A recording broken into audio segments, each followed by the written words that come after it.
অনেকে আমরা সেটের অঙ্ক পারি না।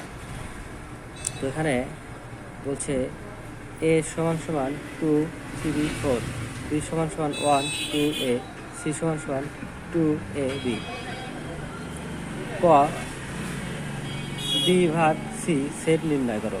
সমাধান দেওয়া আছে b সমান সমান এত, অর্থাৎ b সমান সমান 1 2a এবং c সমান সমান 2ab, অর্থাৎ এখন b ভাগ c, তাহলে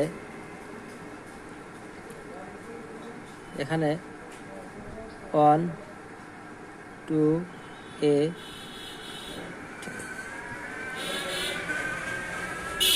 2b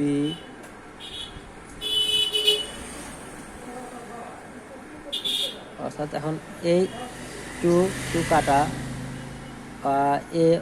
এ কাটা মানে ভাগ হয়ে গেল, তাহলে এখন বাস হচ্ছে 1a অ্যান্সার।